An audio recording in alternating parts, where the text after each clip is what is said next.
የዓለማችን አሳሳቢ ቀጠና ትግራይ ሆናለች። በውጪ ለሚኖሩ ኢትዮጵያውያን የምስራች። የኤርትራ ወጣቶች በግዴታ ወደ ሳዋ በረሃ ሲወሰዱ ውለዋል። ፖለቲከኛው በቁጥጥር ስር ዋለ። የራያ ውጥረትና የዜጎች ጭንቀት በዝርዝር የምናያቸው ጉዳዮቻችን ይሆናሉ። ሰላም ጤና ይስጥልን። የተወደዳችሁና የተከበራችሁ የሀቅና ሳቅ ሚዲያ አድማጮቻችንና ተመልካቾቻችን የዕለቱን ወሳኝ መረጃ የዜና ዝግጅት ይዘንላችሁ ቀርበናል። በዛሬ የወሳኝ መረጃ ፕሮግራማችን የሀገር ውስጥና የውጭ መረጃዎችን ወደ እናንተ እናደርሳለን። በትግራይ ክልል ግጭት በማገርሸቱ የሰብአዊ መብቶች ጥሰት ያለው ስጋት ዳግም አሳሳቢ መሆኑን አምነስቲ ኢንተርናሽናል አስታወቀ። ከዚህ ቀደም በነበረው ጦርነት የጦር ወንጀልና በሰብአዊነት ላይ የተፈጸሙ ወንጀሎችን ጨምሮ በርካታ ጥሰቶች መመዝገባቸውን ያስታወሰው ተቋሙ በጥፋተኞች ላይ ምርመራና ክስ ያለ መቅረብ አካሄድ ልማዳዊ ሊሆን አይገባም ብሏል። የፌዴራል መንግስትና የትግራይ ባለስልጣናት ዓለም አቀፍ የሰብአዊ መብት ድንጋጌዎችን እንዲያከብሩ፣ ሰላማዊ ሰዎችን እንዲጠብቁ እንዲሁም ለነጻ የሰብአዊ መብት ተከታታዮች፣ ለሰብአዊ እርዳታ አቅራቢዎችና ለገለልተኛ መገናኛ ብዙሃን ያልተገደበ እንቅስቃሴ ፈቃድ እንዲሰጡም አምነስቲን ጥሪ አቅርቧል። በኢትዮጵያ የተቋቋመው የዓለም አቀፍና ቀጠናዊ የሰብአዊ መብት መርማሪ ቡድኖች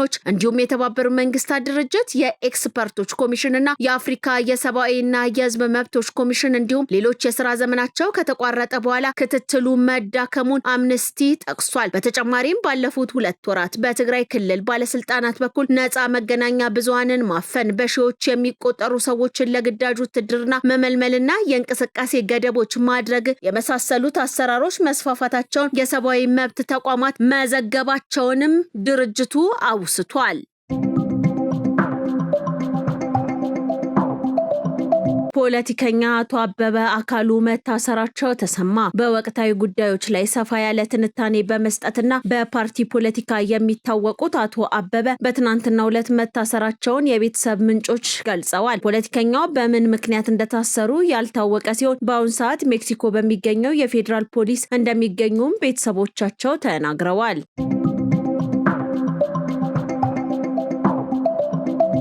ኢትዮጵያ ለጅቡቲ የጭነት ተሽከርካሪዎች ማረፊያ የሚሆን መሬት መስጠቷ ተሰማ። ኢትዮጵያና ጅቡቲ በሁለቱ ሀገራት መካከል ያለውን የንግድና የትራንስፖርት ኮሪደር ለማዘመን የሚያስችላቸውን ታሪካዊ ስምምነት በመተግበር በሞጆ ከተማ የመሬት ርክክብ ፈጽመዋል። ላለፉት 25 ዓመታት ዘግይቶ የቆየው ይህ ፕሮጀክት ለጅቡቲ የከባድ ጭነት ተሽከርካሪዎች ማቆሚያ ተርሚናል ግንባታ የሚውል መሬት ለጅቡቲ ወገን በመስጠት እውን ሆኗል። በሞጆ ከተማ በተካሄደው የርክክብ ስነ ስርዓት ላይ የኢትዮጵያ የትራንስፖርትና ሎጂስቲክስ ሚኒስትር አለሙ ስሜ፣ የጅቡቲ የመሰረተ ልማትና መሳሪያዎች ሚኒስትር ሳይድ ኑ ሐሰን፣ የሞጆ ከተማ ከንቲባና የሁለቱ ሀገራት ከፍተኛ ባለስልጣናት ተገኝተዋል። አለሙ ስሜ እንደገለጹት ፕሮጀክቱ በጠቅላይ ሚኒስትር ዶክተር አብይ አህመድና በጅቡቲ ባለስልጣናት መካከል በተደረገ ውይይት ውሳኔ ያገኘ ሲሆን የሁለቱን ሀገራት ታሪካዊና ኢኮኖሚያዊ ቁርጠኝነት የበለጠ ያጠናክራል ብለዋል። ለባህር በር አልባዋ ኢትዮጵያ ዋነኛ የንግድ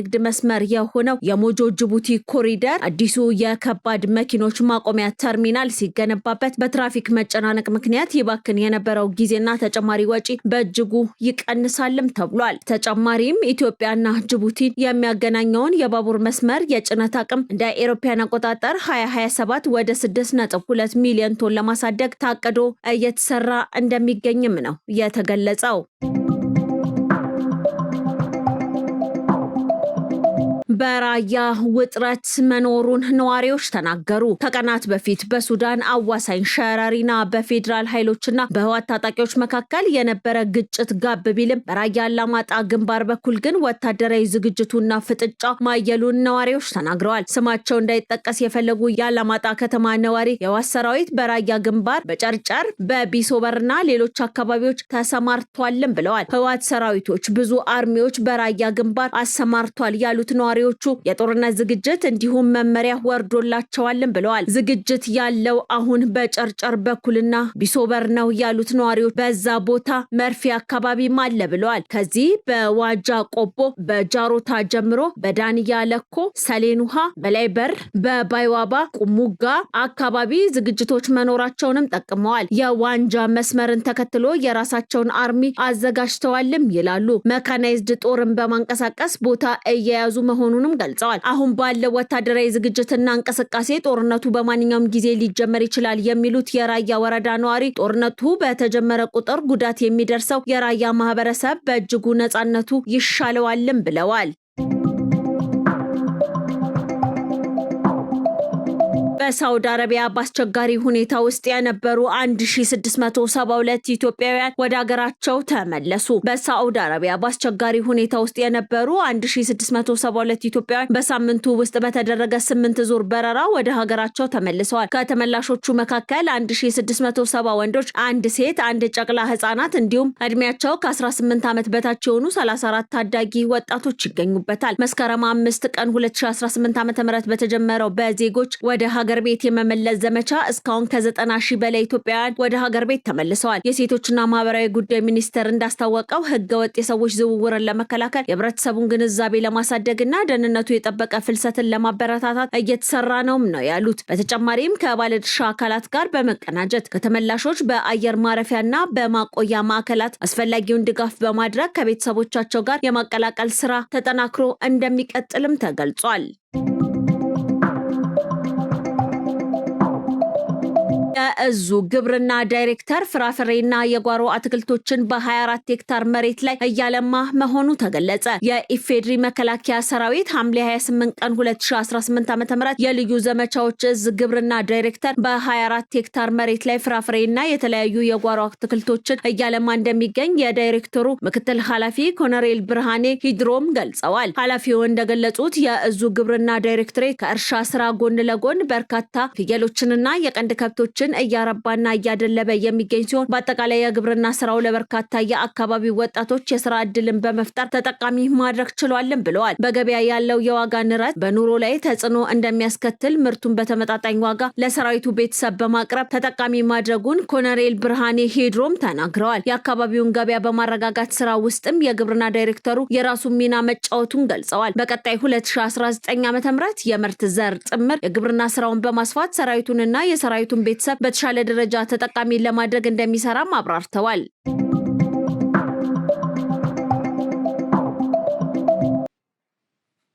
በውጭ ሀገር ለሚኖሩ ኢትዮጵያውያን የኤሌክትሮኒክስ ፓስፖርት አገልግሎት በቅርቡ እንደሚጀመር ተነገረ። የኢሚግሬሽን ዜግነት አገልግሎት በውጭ ሀገራት ለሚኖሩ ኢትዮጵያውያንና ትውልደ ኢትዮጵያውያን ምቹ አሰራሮችን እየዘረጋ መሆኑን አስታውቋል። ከእነዚህም መካከል አዲሱ የኤሌክትሮኒክስ ፓስፖርት አገልግሎት በኤምባሲዎችና በቆንጽላዎች በኩል በቅርቡ እንደሚጀመርም ተገልጿል።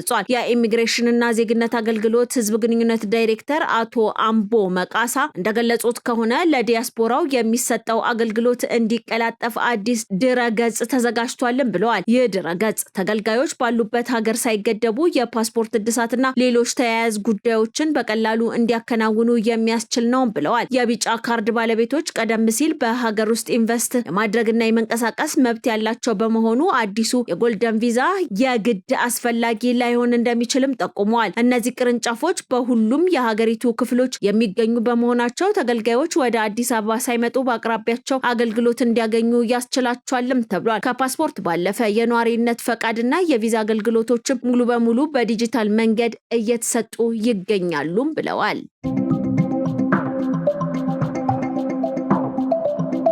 ኤርትራ የብሔራዊ የወታደራዊ የአገልግሎት ግዴታቸውን እንዲወጡ የመለመለቻቸውን ወጣቶች ወደ ሳዋ ማሰልጠኛ እየላከች ትገኛለች። በኤርትራ ማንኛውም ከ18 እስከ 40 ዓመት የሞላው ወጣት ግዴታ ወታደራዊ ስልጠና ወስዶ ማገልገል እንዳለበት የሀገሪቱ ሕግ ይደነግጋል። በተያያዘ ዜና የኤርትራና ህወሓት የድንበር ስብሰባ በሰሜን ኢትዮጵያ ግጭት አዲስ ስጋትን ፈጥሯል። በኤርትራ ወታደራዊ አዛዦች በህወሓት አካላት መካከል በጉሎ መኬዳ ወረዳ ድንበር አቅራቢያ የተካሄደው ሚስጥራዊ ስብሰባ በሁለቱ ወገኖች መካከል አዲስ ስልታዊ ጥምረት መፈጠሩን አመላክቷል። ጽምዶ በሚል መጠሪያ ህዝባዊ ትብብርን ለማጠናከር ያለመ እንደሆነ ቢነገርለትም እንቅስቃሴው ከፌዴራል መንግስት እውቅና ውጪ በመደረጉ ከፍተኛ የፖለቲካ የደህንነት ጥርጣሬን አጭሯል። ይህ ያልተጠበቀ አሰላለፍ በሀገር ውስጥ ከተከሰቱ አዳዲስ ግጭቶች ጋር ተያይዞ የፕሪቶሪያውን የሰላም ስምምነት አደጋ ላይ ጥሎታል። የቀጠናውን መረጋጋት በማደፍረስ ሰሜን ኢትዮጵያን ወደ አደገኛ የጦርነት አዙሪት ሊመልሳት እንደሚችል ተንታኞች አስጠንቅቀዋል። በደቡብ አፍሪካ የግል መሬትን በመንግስት ያለ ካሳ እንዲወረስ የሚፈቅድ ህግ በመቃወም ሁለተኛ ገዢ ፓርቲ በሲሪል ራማፎዛ ፓርቲ ላይ ክስ መሰረተ። ደቡብ አፍሪካ የግለሰብ መሬት ያለምንም ካሳ በመንግስት እንዲወረሱ የሚፈቅድ ህግ ማውጣቱን ተከትሎ አሁን ላይ ሀገሪቱን የሚያስተዳድሩት ፓርቲዎች ውስጥ ዲሞክራቲክ አሊያንስ የተባለው የሲሪል ራማፎዛ ፓርቲ ላይ ህጉ ውድቅ መደረግ አለበት በማለት ክስ መስርቷል። ህጉን የአሜሪካ ፕሬዝዳንት የነጮችን መብት የሚነካ ነው ብለው መቃወማቸውም ይታወሳል። በደቡብ አፍሪካ መንግስት ውስጥ ገዢ የብሔራዊ አንድነት ጥምረት ውስጥ ሁለተኛና ትልቅ ፓርቲ የሆነው ዲሞክራቲክ አሊያንስ መንግስት የግል መሬቶችን ያለ ካሳ እንዲወርስ የሚፈቅደውን ውዝግብ ቀስቃሽ መሬት እንዲወረስ የሚፈቅደውን ህግ በመቃወም በዌስተርን ኬፕ ከፍተኛ ፍርድ ቤት የህግ ክስ መመስረቱን አስታውቋል። ይህን ህግ የአሜሪካ ፕሬዝዳንት ተቃውሞ አሰምተውበት ደቡብ አፍሪካ ላይ ታሪፍ እንዲቀጥሉ ያደረገ ነው። የክሱ መነሻ የሆነው የዲሞክራቲክ አሊያንስ ፓርቲ ህጉ የደቡብ አፍሪካን ህገ መንግስትና የግል ንብረት መብትን የሚጥስ እንዲሁም በሀገሪቱ የውጭ ኢንቨስትመንት ላይ እንቅፋት ይፈጥራል በማለትም ተከራክሯል። በህጉ ላይ የአሜሪካው ፕሬዝዳንት ዶናልድ ትራምፕ አፋጣኝ ምላሽ የሰጡበት ነው የተባለ ሲሆን ትራምፕ ህጉ ነጭ ገበሬዎችን ኢላማ ያደርጋል በማለት ወደ ደቡብ አፍሪካ ይላክ የነበረውን የውጭ እርዳታ ማገዳቸውና በንግድ ላይ ታሪፍ መጣላቸው የሚታወስ ነው። በፕሬዝዳንት ሲሪል ራማፎሳ የሚመራው አፍሪካ ናሽናል ኮንግረስ ፓርቲ በበኩሉ ህጉ ከአፓርታይድ ስርዓት ወዲህ የነበረውን የዘረኛ የመሬት ባለቤትነትና የኢኮኖሚ እኩልነት ችግር ለመቅረፍ የተዘጋጀ አስፈላጊ እርምጃ እንደሆነ በመግለጽ ህጉን ደግፈው ተከራክረዋል። ህጉ በፕሬዝዳንት ሲሪል ራማፎሳ ተፈርሞ የጸደቀ ቢሆንም እስካሁን በህጉ መሰረት የተወረሰ መሬት የለም ሲል ሮይተርስ ዘግቧል። የፍርድ ቤት የክርክር ሂደት ለቀናት የሚቀጥል ሲሆን ዳኞች የመጨረሻ ውሳኔ ለመስጠት ሳምንት ወይም ወራት ሊወስድባቸው እንደሚችልም ተገልጿል።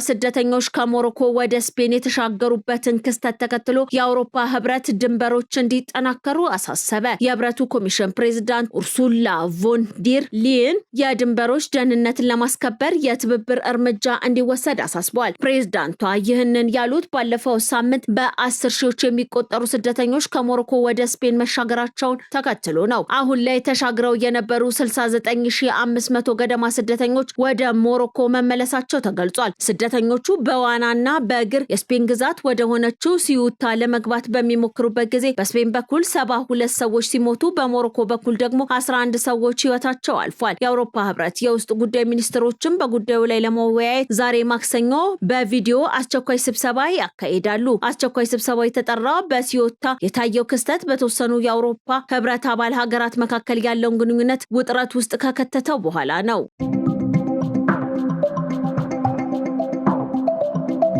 የተወደዳችሁና የተከበራችሁ የሀቅና ሳቅ ሚዲያ አድማጮቻችንና ተመልካቾቻችን የዕለቱ የወሳኝ መረጃ የዜና ዝግጅታችን የተከታተላችሁትን ይመስል ነበረ። ቀሪ ፕሮግራሞቻችን ይቀጥላሉ። ጥሩ ጊዜ ይሁንላችሁ።